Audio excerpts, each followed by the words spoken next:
morning to all. We all are going for an experiential interview with farmers on a cucumber farm near Village Gram, block Nawabganj. Let's start the journey.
Greetings to all. We are here to visit polyhouse of cucumber vegetation, and here we are, the owner of the polyhouse. मेरा नाम शिवदयाल, घर में मुझे राजू बोलते हैं। मैं CRPF से हूँ। 2031 अगस्त 2016 में रिटायरमेंट आया। इधर आने के बाद हमने एक पॉली हाउस लगाया है। 4000 वर्ग मीटर है इसका एरिया, और मैं इसी की खेती कर रहा हूँ। बस इसके साथ साथ और भी खेती कर रहा हूँ। और अच्छा प्रोजेक्ट है ये, काफ़ी अच्छा बेनिफिट मिलता है। आप लोग कहाँ से हैं? हम दिल्ली पब्लिक स्कूल के एरिया से हैं और यहाँ करते हैं। पहले से हमारा पैतृक गाँव में खेती करना। खीरे के अलावा कुछ और नहीं, कुछ नहीं किया मैंने किसी जगह। तो खीरा तो सीजनल होता है, तो खीरा सीजनल ये है ना, खीरा हमेशा पूरा सर्दियों में भी रहता है, क्योंकि ये खीरा अभी लॉकडाउन चल रहा है और फसल को सेल करने में दिक्कत आती है। खीरा आराम से सेल करता है। तो उसमें कोई प्रॉब्लम नहीं आता आपको? जैसे समर्स में उगा रहे हैं आप, वैसे विंटर्स में भी वैसे ह्यूमिडिटी मेंटेन करनी पड़ती है। जी, ह्यूमिडिटी मेंटेन करनी पड़ती है।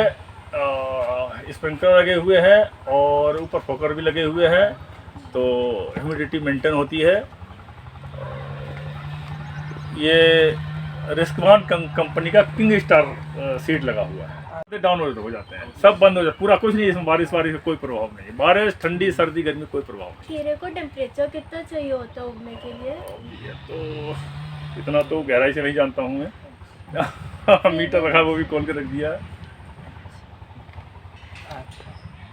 ये सीट मॉइस्चर को मेंटेन करने के लिए।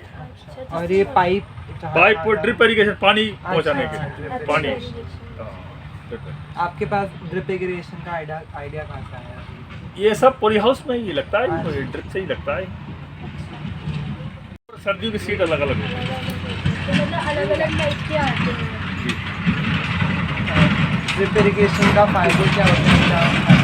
पानी वेस्टेज नहीं होता है, कम समय, बहुत जल्दी, मतलब ये 20 मिनट में सारा सिंचाई होती है। 20 मिनट। और इसको कितनी बार पानी की जरूरत पड़ती है? पानी मॉइस्चर के अनुसार, टेम्परेचर के अनुसार जरूरत होती है। तो मतलब दिन में एक बार आप कितनी बार अभी तो एक दिन छोड़ के एक दिन टेम्परेचर ज़्यादा है। इन पेड़ों को बारिश के पानी की जरूरत नहीं, बारिश इसको इनको स्वच्छ पानी फिल्टर लगा हुआ है, फिल्टर होकर के पानी आता है, इनको स्वच्छ पानी चाहिए। तो मतलब बारिश में बिल्कुल भी इसको वो नहीं कर नहीं, सकते। बारिश नहीं। आप कोई हाइब्रिडाइजेशन होती है इनकी खीरों की ब्रीडिंग? ये हाइब्रिड ही है। अच्छा, अच्छा, तो आप वो जो नॉर्मल वाले आते हैं वो बिल्कुल नहीं लगा पाते? नहीं, वो उससे यील्ड नहीं है, वो बिल्कुल नहीं। आप कहाँ सप्लाई करते हैं? अब दिल्ली आज़ादपुर मंडी, अच्छा, ओखला मंडी, अच्छा, आपका चंडीगढ़, बाकी लोकल में कम सप्लाई है। अच्छा। बरेली में होती है? बरेली बहुत कम। अभी लोग खाना सीख रहे हैं इसको, बट इसको खाना नहीं जानते हैं। सर, तो इसे सनलाइट की जरूरत नहीं होती है, धूप वगैरह होती है, ये पन्नी जितनी अच्छी साफ करा देंगे उतनी अच्छी यील्ड अच्छी मिलेगी इसे। और काट दीजिए ऐसे आप। ये एक-एक बांध question। के क्यों रखे हो? इसको हवा मिलने के लिए, सिंचाई का आसानी हो, और इसको हाँ पौधे की सुरक्षा के लिए। So what is the difference between climber and creeper? 200 से 250 कुंटल और ये 500 से 600 कुंटल सर्दियों वाली। हेक्टेयर में एकड़ में बता रहे एकड़ में एक बाल मैं अकेला ही करता हूँ, और लेबर उसमें 3 से 4 लेबर का पर डे खर्चा है। ये इसमें यहाँ पे आपका लेबर कॉस्ट भी रिड्यूस हुआ है, हैं। लेबर कॉस्ट भी आपको नहीं लगाना है। आपके पास से लाए? ये अक्टूबर में, पिछले अक्टूबर में लगाई, 31 अक्टूबर को।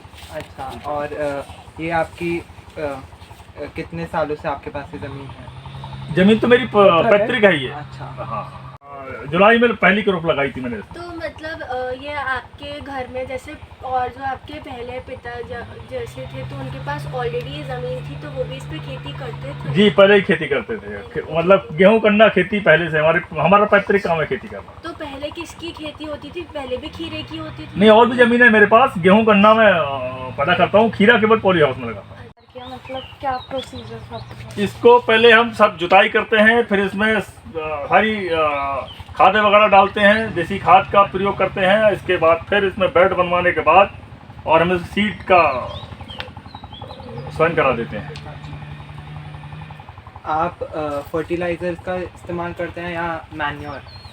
फर्टिलाइजर तो करना ही पड़ेगा। अच्छा, जो ये बोलता है फर्टिलाइजर नहीं करते वो झूठ बोलता है। फर्टिलाइजर यील्ड लेने के लिए करना ही पड़ेगा, चाहे कम लगाओ या ज़्यादा लगाओ। तो खाद का भी यूज करते हैं, सिर्फ फर्टिलाइजर? खाद का पहले, फर्टिलाइजर बाद में। जो इसमें कीड़े लगते हैं या वीड होती है, आप उसका कैसे सामना करते हैं? केमिकल वगैरह लगाते हैं, उससे दूर करते हैं। इसमें आते हैं कीड़े? आते हैं साहब, टेम्परेचर का प्रभाव पड़ता है। जैसे टेम्परेचर अप डाउन होता है मौसम का, वो वैसे ही इसमें कीड़े आते हैं। तो आप केमिकल्स के अलावा भी इन कीड़ों को किसी और तरीके से नहीं मार सकते, मर ही नहीं सकते। मैंने प्रयास किया लेकिन नहीं हो सके, इम्पॉसिबल है। खराब हो जाते हैं, सड़ जाते हैं, तो उनका मतलब क्या करते हैं? खीरे कभी सड़ते नहीं नहीं है, सड़ते। जो खराब हो जाते हैं वो हटा देते हैं। अच्छा, हाँ, डस्टबिन। खाद भी तो बना सकते हैं। खाद में देसी उसमें डाल देते हैं, तो सड़ते रहते हैं, खाद बन जाता है, उसी में ही यूज करते हैं। उसी में यूज करते हैं।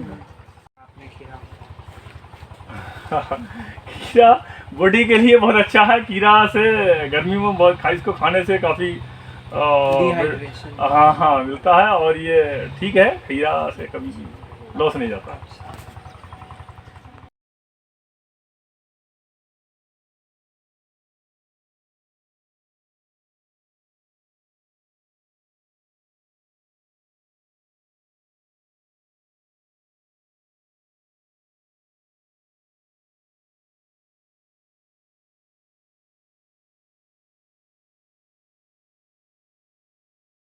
ये पॉली हाउस इतना सेंसिटिव क्यों है? बाहर के कीड़ों से बड़ा नुकसान होता है। अगर अब अंदर से ऐसे ही अगर आवागमन हो जाएगा तो बाहर के मनुष्य के साथ बहुत सारे कपड़ों में कीड़े रहते हैं। बहुत कौन से कीड़े होते हैं, उनको फिर मारना बड़ा इम्पॉसिबल है। अच्छा, तो इसीलिए जितनी इसको गेट कम से कम खुलेगा, कम से कम इसका आवागमन रहेगा, तो क्रॉप अच्छी रहेगी। और अगर आवागमन रख देंगे तो क्रॉप में काफ़ी नुकसान हो जाएगा। ये मैं बता देता हूँ, जाड़ों में जो है, सर्दियों में 60 दिन में लगाने के 60 दिन के अंदर तोड़ हो जाती है, हमको यील्ड मिल जाती है। अच्छा, और 120 दिन तक चलता है। 60 दिन में तैयार होता है, 120 दिन तक चलता है। गर्मियों में 45 दिन में तैयार होता है और 45 दिन तक चलता है। साल में 3 क्रॉप होती हैं, लेकिन मैं 2 ही क्रॉप ले पा रहा हूँ, क्योंकि मैं ये क्रॉप बहुत लंबी तक चलाता हूँ। इसको मार्च में एंड होना था, लेकिन मैं इसे मई के बजाय जून तक ले जाने की सोच। यहाँ पे वाटर सप्लाई कैसे होती है, क्या क्या मशीन से? समरसेबल लगी हुई है वहाँ, समर नीचे पाइप पड़े हुए हैं, वो समरसेबल वहाँ से पानी उसके द्वारा ड्रिप में और ड्रिप के द्वारा। आपको कभी ऐसा नहीं लगता है कि मेरे को इससे कुछ नुकसान? नहीं, नुकसान तो सब जगह होता है, लेकिन वो महसूस नुकसान सब ठीक हो सकता है, कोई काम इम्पॉसिबल नहीं है, सब पॉसिबल। कोई और? फार्मिंग होती है, जिसकी बाहर फार्मिंग होती है और जो अंदर होती है पॉली हाउस के, उसमें बेसिकली क्या अंतर होता है? बाहर कीट ज़्यादा आते हैं, ओपन में कीट वगैरह ज़्यादा आते हैं, टेम्परेचर का भी फर्क पड़ता है, अंदर कुछ टेम्परेचर का थोड़ा बहुत प्रभाव पड़ता है, कीटों का भी फर्क पड़ता है, और इसीलिए ईल्ड भी ज़्यादा मिलती है। तो जैसे किसी नए व्यक्ति को ये शुरू करना है पॉली हाउस का, तो उसके पास क्या क्या रिसोर्सेज होने चाहिए, उसे क्या किस किस चीज़ों की ज़रूरत पड़ सकती है? उसे अपनी ज़मीन के सारे कागजात, अब उसकी ज़मीन चाहिए, ज़मीन के सारे कागजात चाहिए। इसके बाद वो एक हॉर्टिकल्चर डिपार्टमेंट से फार्म ले आएगा, फार्म लाने के बाद उसको पूरा कंप्लीट करके उसको लखनऊ भेज देगा। वो सैंक्शन होता है, कितने दिनों में होता है? सैंक्शन होने के बाद ये 3 महीने कम से कम इसको बनने के लिए, 90 दिन में ये तैयार होता है। और इसके बाद जो क्रॉप होती है वो मैंने पहले बता दिया कि गर्मी वाली 45 दिन में और जाड़ों वाली 60 दिन। अगर समझिए मैं करना चाहता हूँ ये, मेरे पास कोई उत्पादन और कोई रिसोर्स नहीं है, और ना ही तो मेरे पास फाइनेंस है, तो मैं कैसे कर सकता हूँ ये? बिना रुपए के हो सकती है? नहीं हो सकती साहब, नहीं हो सकती। अच्छा, तो मतलब रिसोर्सेज और फाइनेंस होना बहुत होना ज़रूरी ज़रूरी है। है। अच्छा, जैसे तूफान आंधी के वक्त बाहर की फसलें तो ख़राब हो जाती हैं, पर यहाँ की सेफ रहेंगी, पर ये जो आपका सेटअप है उसको क्या क्या नुकसान होते हैं? सेटअप फट सकता है, ज़्यादा तूफान आएगा, सेटअप अगर ठीक नहीं है, अगर आपने पर्दे टाइम से बंद नहीं किए तो ये फट सकता है। हमारा भी एक बार फटा था कहीं गलतियों से। अगर बढ़िया बनाया हुआ है, सही सेटअप लेके लगा हुआ है, तो इंजीनियर का अगर सही बनाया है तो इसमें कोई नुकसान नहीं होगा। पर्दे मतलब ये कौन से पर्दे की आप बात कर रहे हैं? ये जो ऊपर शीट लगी है? सीट लगी है, नहीं बनाने का, इसको स्ट्रक्चर बनाने के तरीके, इसको पर्दा अगर कहीं अगर तूफान आया कि हवा एंट्रेंस करके पर्दा फट जाएगा। इसको इस तरीके से इंजन बनाते हैं, बिल्कुल हवा इसमें घुसेगी नहीं कहीं, ना ही हवा बरसात कहीं बिल्कुल आती नहीं है, तो इसमें कोई नुकसान नहीं।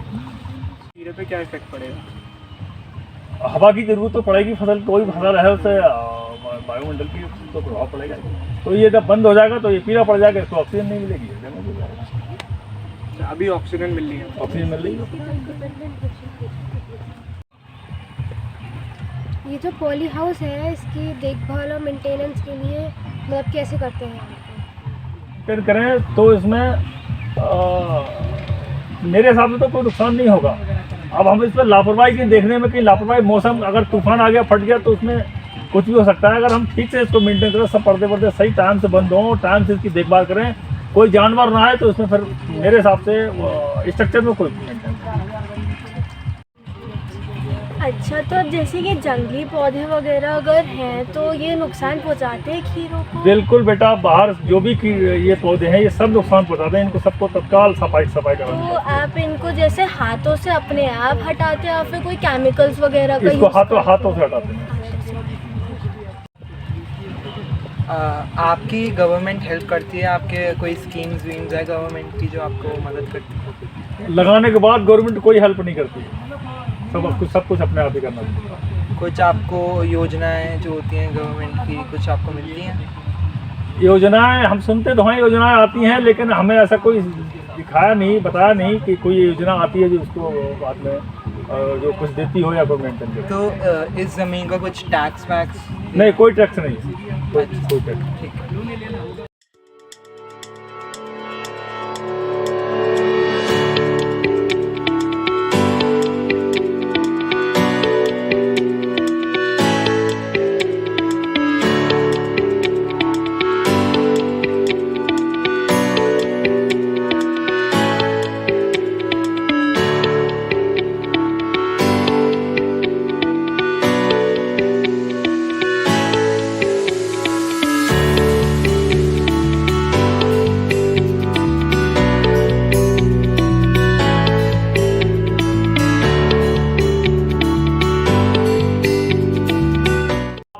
बहुत अच्छा मिला।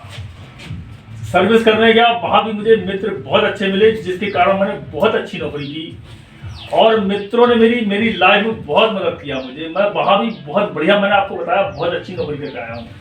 मैं अपने प्रमोशन कोर्स में कॉटन की ड्रेस में टर्न आउट में फर्स्ट आया था, केवल मित्रों का। वहाँ भी मेरी लोग बहुत मदद करते थे। आज 6 साल मुझे रिटायरमेंट आए हुए थे, कितने सारे फोन अधिकारियों के और मेरे मित्रों के मेरे पास आते हैं। मुझे पॉली हाउस लगाने से पहले ये भी नहीं मालूम था कि यूरिया कहाँ मिलता है। कभी इंजन स्टार्ट, आज भी बच्चे पढ़ाई कर रहे हैं, मैंने कभी इंजन स्टार्ट नहीं किया।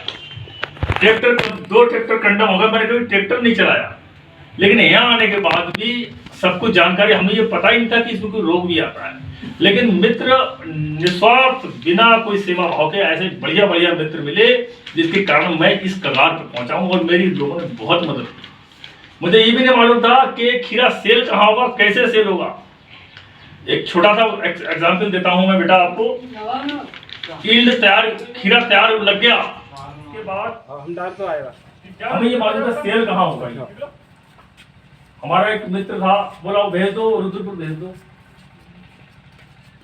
तो रुद्रपुर हम मालूम था कहाँ सेल होगा, तो उसने जबरदस्ती डलवा दी। नहीं, हमारी गाड़ी जा रही है, उसने अपनी गाड़ी में डलवा दिया, भूपेंद्र भैया अच्छा डलवा दिया, रुद्रपुर चला गया। लेबर पूछ रही है, बाबूजी कितने रुपए का दिखाओ। भूपेंद्र को डरता ही उस बंदे से बहुत, था पूछ ही नहीं सकता उससे। मैं बोला क्या करूं, अरे वो इतने गवे का इतने बताता कुछ नहीं था। दूसरी भी किलो भेज दी वहीं रुद्रपुर, चलिए 30 किलो हम गाड़ी बैठ गए। हमने देखा तो वहां से गाड़ी लोड हो रही है दूसरी जगह को, हमने कहा ये क्या सिस्टम देखें आप, अनुभव। तो हमने कहा ये हमारी भी खीरा उसी में लोड कर दी, उसी गाड़ी में, जैसे बन गई जी। अब बात तो ये है कि हमारी खीरा तो बहुत बढ़िया है, बढ़िया रेट क्या बिक रहा है, क्या हो रहा है, तो जैसे समझा दे। वो जाने वो है, कुछ बता दिया नहीं है। हमने कहा कहाँ जाएंगे, तो वो ड्राइवर से बात कर रहा था। मैं चालाक बहुत रहा हूँ, वो ड्राइवर से बात कर रहा था, ये जाएगा आज आपको मंडी जाएगा, सुरेश आरती है, सुरेश का ये नंबर मैंने लिख दिया है और ये उसको कॉल करते हैं, गेट पे पल्लेदार आ जाएंगे और गेट से गाड़ी इतनी होगी वो सीधे आपको ले जाकर लास्ट में है और जाकर के पहली मोड़ देंगे। 11 साल की नौकरी के लिए दिल्ली करी गई। अच्छा, डरा तो मैं ऑल इंडिया में मुख्यमंत्री से नहीं डरता हूँ, मुख्यमंत्री बात करूंगा फोन तभी लगा दूंगा, डरता कहीं नहीं। जब वो बात कर रहा था तो मैंने कहा अच्छा, अब डरते तो बुरा भूपेंद्र डरता है, दूसरा टाइप का व्यक्ति, नया व्यक्ति था, हमने भी नहीं पूछा। और जैसे ही वो साइड हुआ वैसे ही ड्राइवर से पूछा खा ले जाएगा क्या है, पर्चा दिया दिखा जा। और उसने जैसे खिड़की खोली, खिड़की साइड से पर्चा दिखा और मैंने जैसे मेरे मोबाइल मम्मी के पड़ा होगा, जैसे मैंने फोटो खींचा और मैंने कहा जा, वो गया, एक बार तो गया वो जा। और जैसे ही उसको लिखा हुआ था खीरा इतना और इसका उसका नंबर ये, मेरा नंबर ये, और तभी मैंने आपके नंबर बता दिया। हाँ भाई सेठ जी नमस्कार, मैं फलानी जगह बरेली से बोल रहा हूँ। हाँ बताओ बाबू जी, बताओ खीरा आना है। अरे अरे भेजो। अच्छा हो गया सर। हाँ। अब ट्रांसपोर्ट कैसे, ट्रांसपोर्ट पता है गाड़ी भी जानते थे, 4000 में गाड़ी आती है जाती दिल्ली के लिए, और गाड़ी कितने रुपए मिली साहब, 7400 रुपये पहली बार। गाड़ी को 1 से 2 के बीच यहाँ से निकल जानी चाहिए थी, गाड़ी कितने बजे निकली, 9 बजे रात, 7400। मैं बैठ गया, मैं कभी डरता नहीं, क्योंकि मुझे वालों पुलिस वाले तंग करेंगे, पुलिस वालों के लिए हम बहुत हैं। हम गाड़ी में स्वयं बैठ गए, 9 बजे गाड़ी हमने आरती लगातार फोन कर रहा है, गाड़ी 11 बजे पहुंची थी, ये गाड़ी कितने बजे लगी हमारी, 4 बजे लगा मंडी आप, मतलब 4 बजे शाम को पहुंची, सुबह अच्छा सुबह 4 बजे 9 बजे निकले और 2 बजे तक पहुंचना थी रात को 11 बजे जैसी नो एंट्री खुलती है और नो एंट्री के एकदम 15-20 मिनट तक गाड़ी लग जानी सब चाहिए। जितनी जल्दी माल उतर जाएगा उतनी जल्दी आपको बेनिफिट मिलेगा। वापस आने में ट्रैफिक का नहीं, माल जल्दी उतरेगा, जल्दी उतरे, जल्दी बढ़िया बिकेगा। और पहले भी कई आपको एक सेकंडों में लाइन इतनी लगी, किलोमीटर लाइन लग जाती है मंडी में। आज आपको मंडी के अंदर रात को हरता दिन निकल आया हो और ऐसे आदमी काम करते हैं, वो इतनी कीचड़ होगी, ऐसा मेहनत करते हैं, वहाँ निकलना पड़ा मुझको बहुत भीड़। अच्छा बहुत बड़ी मंडी, समुद्र है वो, एशिया की नंबर 1 मंडी है, मतलब बिल्कुल थोड़ी दूर पर रखेगा मंडी जहाँ वो चौराहा है। और जैसे ही 2 मिनट रह जाएंगे गाड़ी धीरे धीरे खिंचना शुरू करेगा, जैसे ही 9 एंट्री खुलती है वो सूता पहले आपको गाड़ी मिलनी चाहिए वहाँ ऑल इंडिया ऑल इंडिया वहाँ जब पहुंचे तो तुरंत आरती ने पल्लेदार भेज दी, वहाँ पर्ची कटी और पर्ची कटने के बाद जाती गाड़ी उतरी और गाड़ी उतरने के बाद हमने मिले और आरती ने तुरंत सेवा की। तो उनके पास रूम होता है, और रूम पे बेड लगा हुआ पूरा, अपने जाकर सो, लेकिन हम कहाँ सोएंगे। हमने कहा एक माल आ गया, ठीक वहाँ चले जाएगा, छोड़ के चले आए। तभी हमने 2-3 आरती और में उनके खाने को सब्जी बना ली वहीं आजादपुर मंडी वापसी में। अच्छा ठीक। हाँ, और 4 बजे पहुंचे तो 5 दिन निकले। रात को आरती के बाहर नहीं निकलने देता है। बाहर जो एक्चुअली आरती एक भाई बन जाता है, एक परिवार का सदस्य बन जाता है, वो आपकी बहुत सेवा करता है, आपकी सुरक्षा का पूरा ध्यान रखेगा। आपको रात को भेजेगा भी तो या तो गाड़ी में अपनी किसी गाड़ी में जानी पता नहीं गाड़ी भिजवाएगा बाई स्टेशन, या आप मेट्रो वगैरह वहाँ जाते हैं, दो पल्लेदार साथ भेजेगा। पल्लेदार को लोड करने वाले 2 आदमी साथ भेजेगा, अकेले नहीं आने देगा। अच्छा उधर से हम आ गए, 2-3 कार्ड और ले आए जी। अगले तुरंत हमने ट्रांसपोर्ट संपर्क आई, ट्रांसपोर्टर बहुत बढ़िया मिल गया जी, तुम्हारे यहीं मिला धाम के नीचे है पप्पू। आज भी बोला गाड़ी नहीं मिली कोई साहब, मैं पैदल चल के आऊँगा, 4000 गाड़ी आती है। और जो गाड़ी मेरे पास आ गई वो ड्राइवर ट्रांसपोर्ट में जाता, सीधे हमको फोन करता, कोई साहब माल जाएगा क्या, तो सीधे यहाँ आता है हमारे पास। एक बढ़िया सर्विस मिल जाता है, समझे। वो ट्रांसपोर्ट से बात अच्छे लोग मिल ही जाते हैं। तो इस तरीके से सामान मतलब माल फिर दिल्ली में और बहुत सारे आदमी जान पहचान हो गई। और फिर जो हम जिनको देते थे वो हमें को बोलने लगे, इसलिए साहब हमारा भी ले जाओ, कि हमारा भी ले जाओ। और हम सबका तो फिर यहाँ भी तूफान मच गया, यहाँ कितने आदमी सब लोग जानते हैं। और वो आज गाड़ी दाना ही लगा लेता है। अच्छा सोच रहे हमें वहाँ के रेट से, हमें क्या मतलब, हमें दिल्ली के रेट में ही हमारा। तो ये जो खेत है उसमें आप जुताई कैसे करते हैं, ट्रैक्टर कैसे लेके जाते हैं? इसके 2 गेट हैं ट्रैक्टर के, एक राइट लेफ्ट से, एक राइट से। तो हमने लेफ्ट वाला गेट खोल रखा है। जब हम जुताई होती है साइड से तो एक गेट लगा हुआ है सेंटर में, उसको ओपन करते हैं, ट्रैक्टर अंदर कर लेते हैं। जुताई उताई पूरा खेत कंप्लीट करने के बाद ट्रैक्टर बाहर निकाल आते हैं, उसको फिर सील कर देते हैं। तो इसकी जुताई साल में 1 बार होती है। अच्छा, तो 1 बार ही ट्रैक्टर साल में 1 बार अंदर इंट्रेस करते हैं, और उसको जुताई करने के बाद बाहर निकालते हैं। तो कौन से महीने में बेसिकली आप जुताई कर सकते हो? कोई जुताई का ये है, अभी ये मई में खीरा एंड हो जाएगा, तो नेक्स्ट क्रॉप जुलाई में लगेगी। तो जून में हम इसको जुताई करते हैं, और जून में जुताई करके पूरा खेत तैयार करेंगे, जुलाई में इसमें क्रॉप लगा देंगे, और अक्टूबर में हम नेक्स्ट क्रॉप लगाएंगे। तो वो उन्हीं बेडों को दोबारा रिपेयरिंग करके, दोबारा खुदाई करके हाथ से दोबारा। जैसे जब हम इस पॉली हाउस के अंदर गए तो हमने देखा कि पहले एक ही गेट था, फिर उसके अंदर भी एक और गेट था, तो ऐसे ये 2 गेट क्यों? कोई भी जब अंदर जाते हैं तो बहुत सारी हवा जाती है, वो डायरेक्ट अंदर ना जाए। कोई कीट है वो डायरेक्ट बाहर से अंदर ना जाए। अगर एक गेट रहेगा तो जो भी खुलते ही जो कीट है एकदम डायरेक्ट ही जाए। हमारी आती है एक फफूंदी नाशक, जो जड़ गलन की एक समस्या होती है, जड़ के ऊपर से जो गलन सबसे गंभीर बीमारी जो होती है। तो उसके लिए ये जैविक में ट्राइकोडर्मा वगैरह का इस्तेमाल करते हैं, नहीं तो कीटनाशक में दवाइयाँ हैं, ये फफूंदी दवाइयाँ हैं। तो सबसे गंभीर बीमारी तो वही है, बाकी और सब नॉर्मल बीमारी है, कोई ऐसी नहीं है। कीटनाशक दवाइयाँ हैं, और जो रोग आते हैं कीटनाशक जब कीट जाएंगे तभी आते हैं, टेम्परेचर अप डाउन होता है। बाकी फफूंदी नाशक की एक गंभीर बीमारी और कोई ऐसा नहीं। It was pleasure to meet such a great and hardworking personality, Shri Shiv Dayal Gangwar ji. We would also like to thank 2 officers from Horticulture Faculty, Shri Vijay Bahadur Gangwar ji and Shri Govind Chaudhary ji. And our respected principals sir for giving us such a great opportunity. And we would also like to thank our teachers for accompanying us. indeed, it was a very informative experience for us. Now, I'd like to hand over the mic to Mr. Shiv Dayal ji for giving us a message and enlightening us.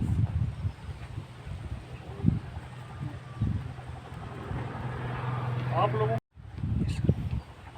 लोगों का बहुत बहुत धन्यवाद और आभार जो आप मेरे पास आए। और भी कोई कमी हो वो मुझसे पूछ लेना, मैं आपका साथ। आप कुछ बताना चाहेंगे, कुछ मैसेज देना चाहेंगे बच्चों को? बच्चों के उज्जवल भविष्य की कामनाएं करते हैं हम। बच्चे आगे आएँ और आने वाले भविष्य हैं ये, सीखें जी, और आगे कुछ सीखें, तो भी इन्हें सीखने की चेष्टा हो। Thank you. धन्यवाद। धन्यवाद।